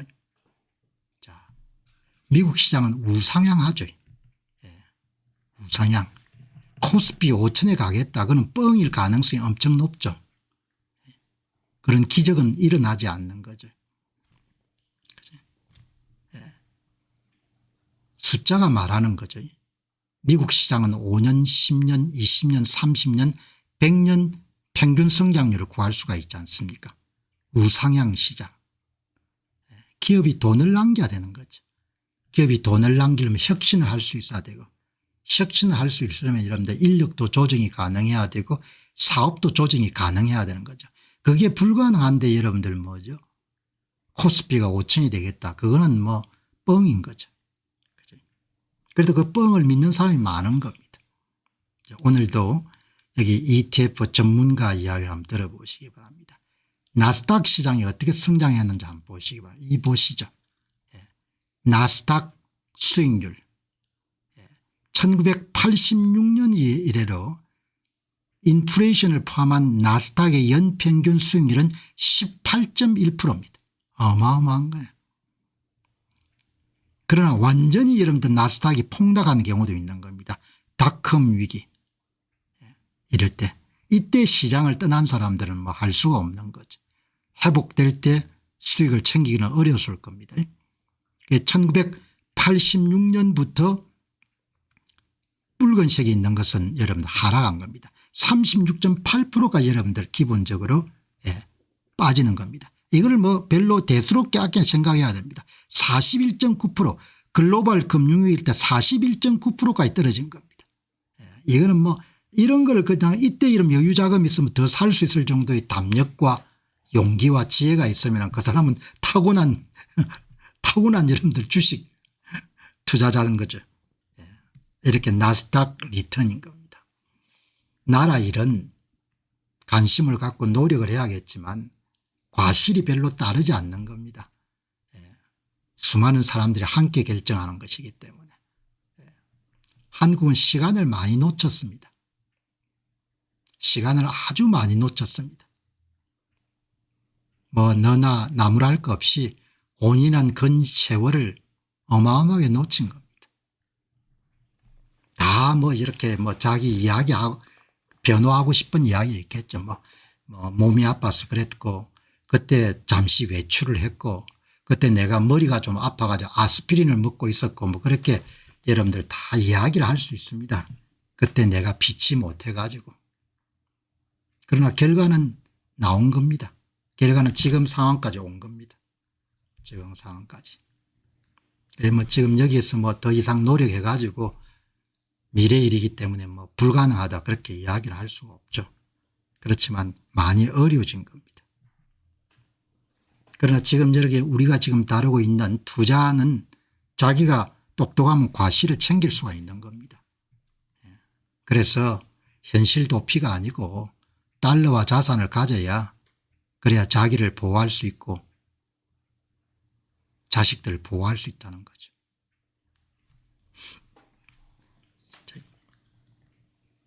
여기 보시면은 1980년대 이후로 나스닥 100의 지수는 기술주 중심의 미국 주식시장의 성과를 측정하는 벤치마킹 역할을 해왔습니다.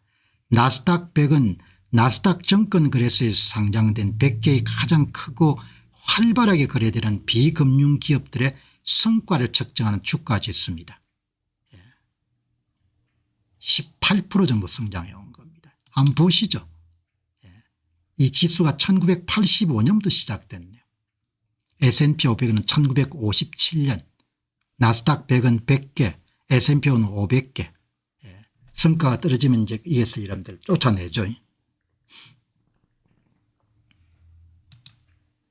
여기 이름 나스닥 100 이런 성장률 보시기 바랍니다. 10년 연평균 성장률 17.9%, 20년 연평균 성장률 10.9%, 30년이 13.7%입니다. S&P 500 보시기 바랍니다. 10년이 13.2%, 20년이 11%, 1958년 지수 출시 이후에 10.4%입니다. 어마어마한 성장률인 거죠.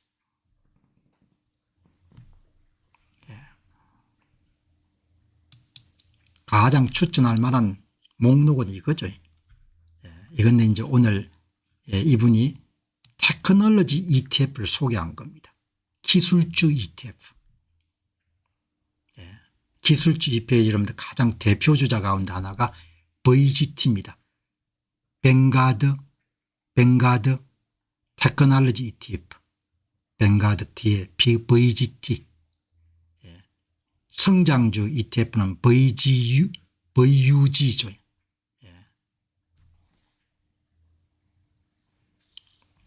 2004년도에 만들어졌네요. 뱅가드 테크놀로지 ETF. 뱅가드 테크놀로지 ETF.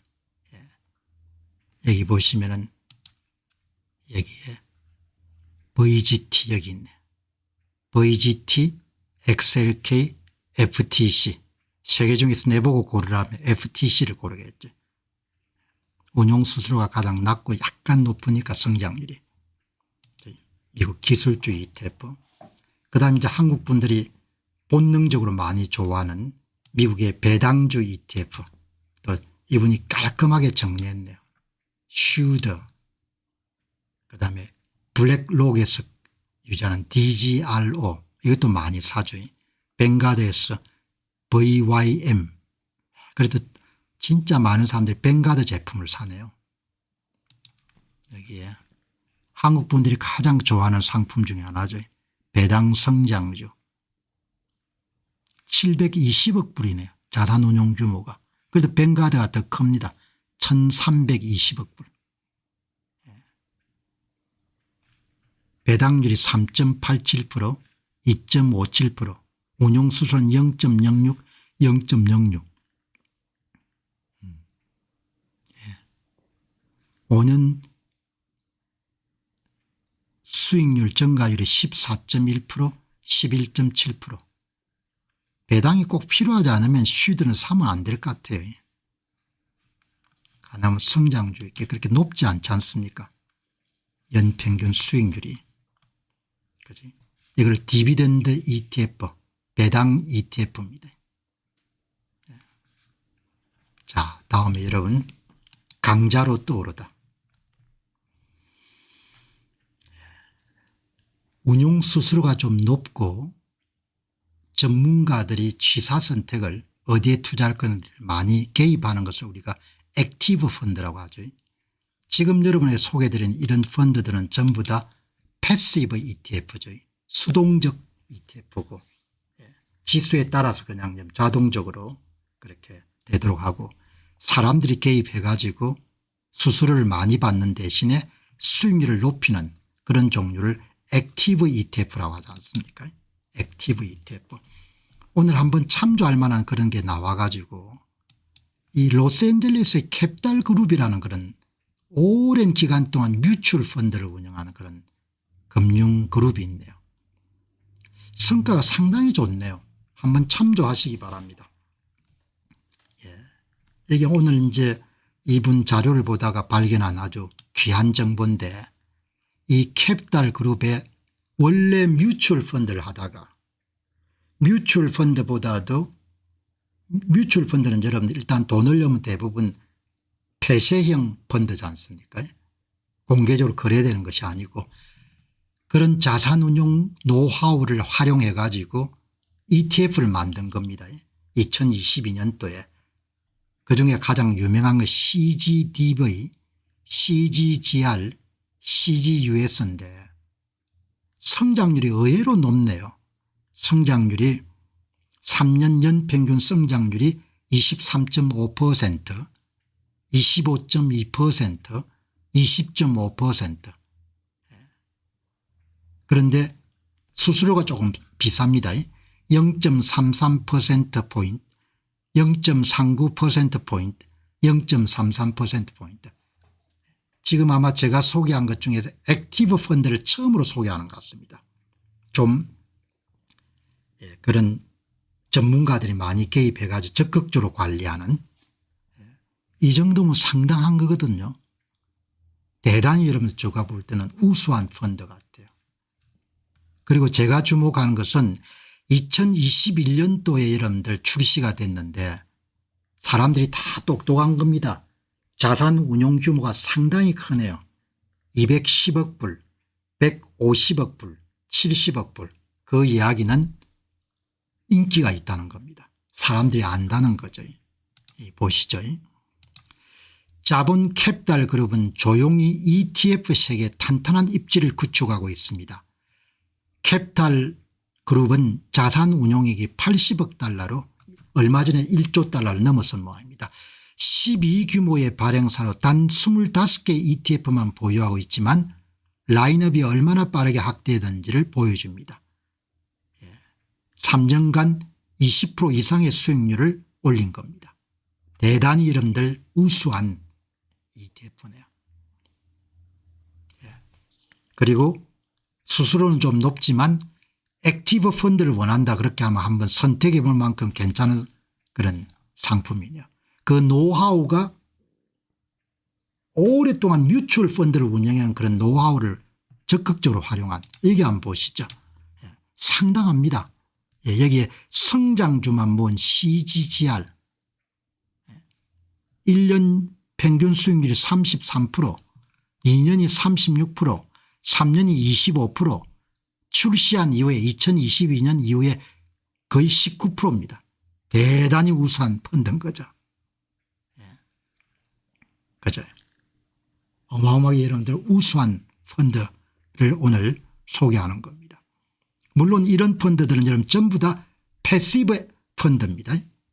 그냥 지수를 추종하는 게 쌉니다. 그런데 오늘 여기 소개한 것은 이거는 전부 다 오늘 처음으로 액티브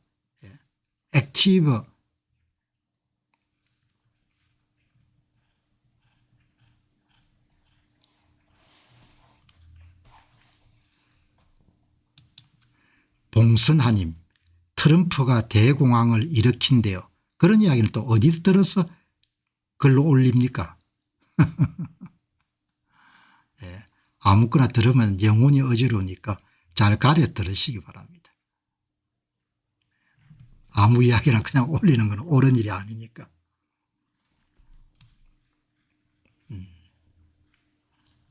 자, 여기 지금 오늘 보시면은 평도 괜찮네요.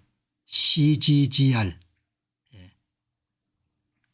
캐피탈 그룹이 출시한 성장 ETF는 장기 투자를 위해서 준비된 겁니다.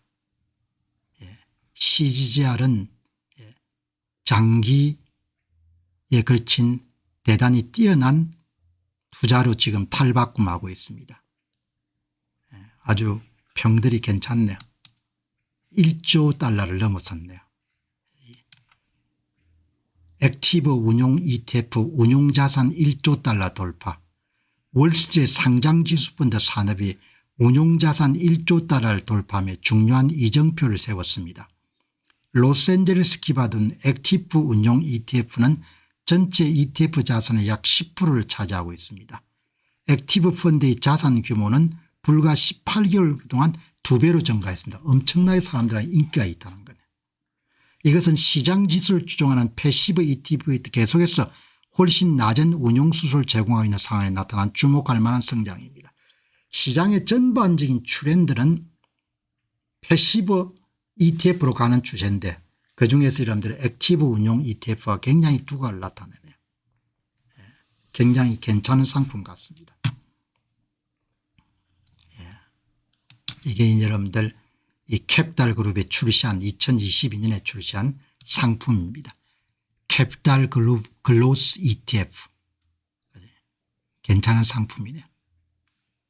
수수료가 좀 비쌉니다. 0.39%입니다.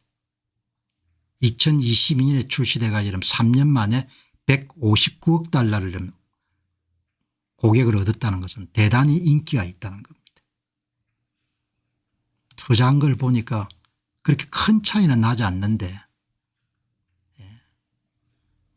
기술주가 있고 넷플릭스도 있고 그렇네요. 쇼피파이도 있고. 그다음에 이제 캡달그룹의 코어 에퀴티 ETF CGUS 이건 70억 불 정도. 오늘 여러분들이 지금 소개받는 것은 대단히 뛰어난 액티브 펀드 회사를 이번에 만났기 때문에 여러분들이 한번 메모해 놓으셨다가 참조하시라는 그런 이야기입니다. 대단히 뛰어난 그런 회사네요. 한번 찾아봤습니다. 궁금해가지고. 이 회사가 이게 이제 회사가 최근에 출시된 건데 일단 수익률이 굉장히 높습니다. 높은데 뮤추얼 펀드를 오랫동안 운영한 로스앤젤레스 대단히 유명한 한 100년 가까이 되는 그런 회사네요. 이게 액티브 펀드 이렇게 여러분들 경쟁사들을 찾아보니까 이렇게 경쟁사들이 있네요.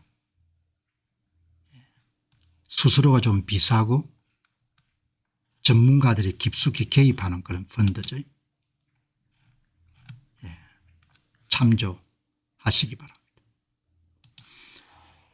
자, 오늘 여러분들 방송의 마지막 내용입니다. 훌륭한 투자. 훌륭한 투자. 오늘 여러분 보시고 잘 활용하시기 바랍니다. 그냥 건성으로 흘려보내면은 뭐 그냥 그렇게 기회를 놓치는 거니까. 자, 여기 이제 오늘 보시면은 반도체 섹터 투자의 명문 ETF를 소개했네요. 명문 중에 명문이 여기에 SMH죠. 세미컨덕터 ETF. 가장 여러분들 규모가 큰 가장 많이 알려진 반에크 그룹이 운영하는 그중에 이제 톱10 보유 회사들이네요. 엔비디아, TSMC, 브로드컴, AMD, 램 이런 회사들이 이렇게 있네요. 조금 비싸죠. 운용수수료가 0.35%, 운용자산 규모가 268억 불, 성장률이 5년 2.4배 성장, 반에크 그룹입니다. SMH는 반도체 산업의 성과를 추적하는 인기 있는 ETF로 투자자들에게 기술 혁신을 이끄는 중요한 부분에 대한 노출을 제공합니다. 이 ETF의 포트폴리오 선정 방식은 MVIS 미국 상장 반도체 25 지수에서 종목을 선정합니다. 이 지수에는 다음의 종목이 포함됩니다. 미국 시장에 상장된 25개의 가장 큰 반도체 기업, 그리고 그 기업은 반도체 생산 장비 또는 서비스에 종사해야 됩니다.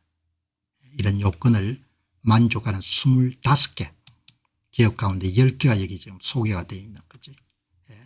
이게 이제 이 반도체 섹터에 대한 투자는 변동성이 좀 크기 때문에 조금 장기 투자하시는 분들만 관심을 가지셔야 될 것 같고, 제가 반도체 섹터를 조사해 보게 되면 가장 추천할 수 있는 목록이 지금 있는 3개 기업입니다. SMH 반도체 일반에 대한 투자하고, SMHX 반도체 설계사만 투자한 거고, SOXQ 미국 기업 외에는 투자 안 하는 XOSQ, 이거는 운용수수료가 0.15%로 싸죠. 참조하시기 바랍니다. 반도체 섹터 대단히 매력적인 분야입니다. 그 대신 오르고 내리는 것이 여러분들 폭이 크기 때문에 일반인들한테는 뭐 그렇게 권할 만한 일은 아니고 장기 투자하는 사람들 한번 권할 만한 이야기인 거죠. 자, 오늘 이제 이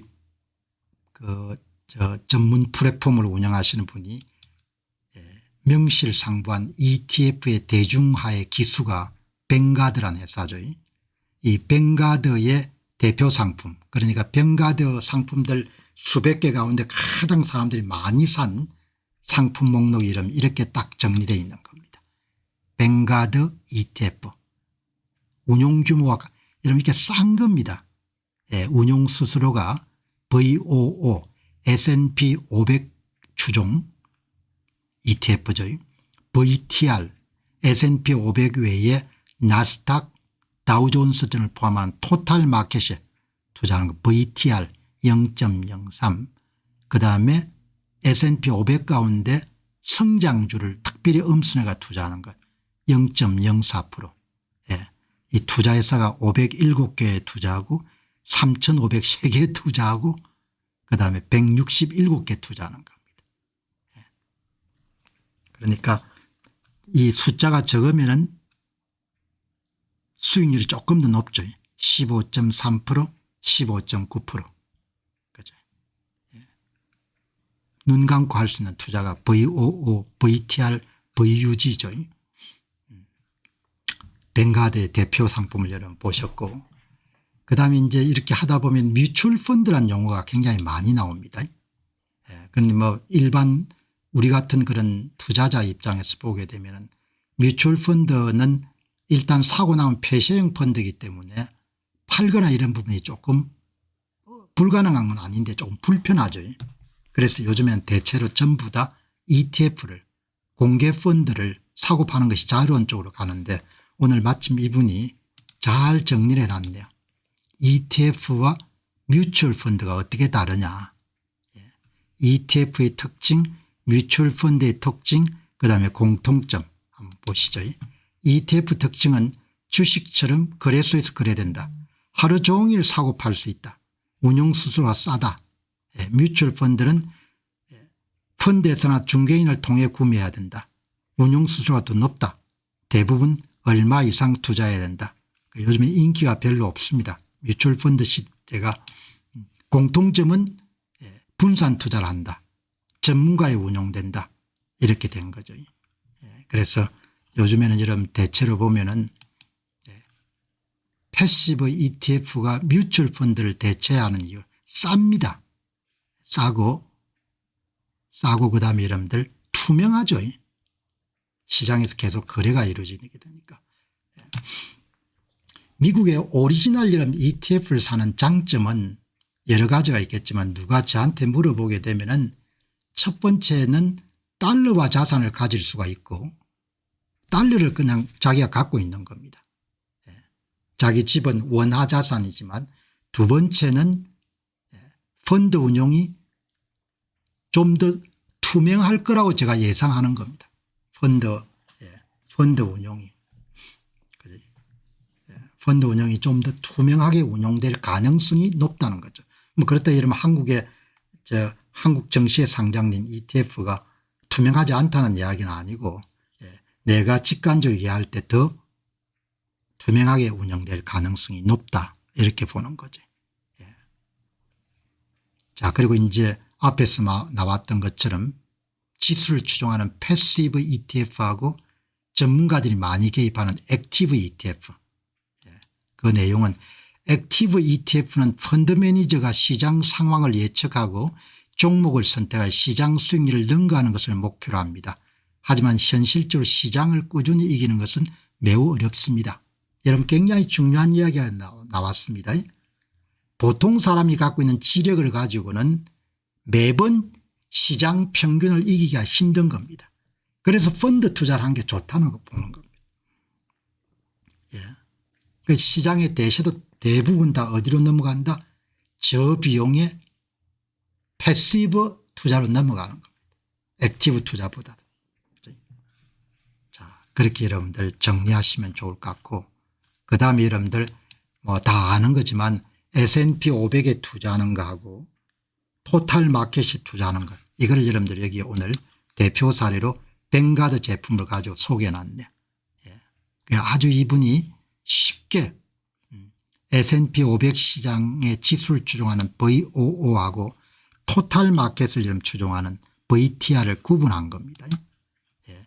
벵가드의 VOO는 500개 정도 기업에 투자하고 VTI는 무려 3,700개 투자하는 겁니다. 운용 수수료는 같고 예. 그리고 사람들이 더 S&P 500을 좀 더 많이 투자하는 거죠. 수익률도 약간 높을 겁니다. VOO가. 여기 이게 VOO가 조금 높지 않습니까? 조금. 움직이기는 여러분 같이 움직이는데 왜 조금 더 여러분들 높을 수밖에 없는 것은 회사 숫자가 적기 때문에 예, 좀 대형주를 투자하기 때문에 조금 더 여러분들 높을 수밖에 없는 겁니다. 예, VOO하고 VTR. VTR은 시장 전체에 대한 투자하기 때문에 중형주 소형주가 다 들어있는 거죠. 예. 이런 게 들어있기 때문에 회사를 3,700개 기업에 투자를 하는 겁니다. 어마어마하게 많이 투자. 이렇게 많이 투자할 필요까지는 없을 것 같은데 예. 여기 보시게 되면 맥시멈 다이버케이션 분산을 최대화하는 거죠. 최대화. VO는 500개만 투자하고 그러니까 투자하는 회사 수가 늘어나게 되면은 연평균 수익률이 조금씩 낮아지죠. 그러니까 여기 VOO에 대신해 가지고 VOO가 500개 기업을 투자하는데 S&P 500 지수를 추종하면서 230개 이런 기업에 투자하는 것이 뭐죠? SCHG죠.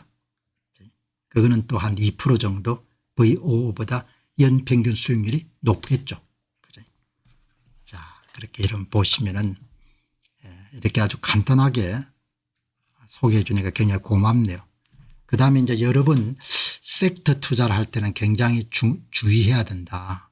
특정 분야에 대한 투자를 할 때는.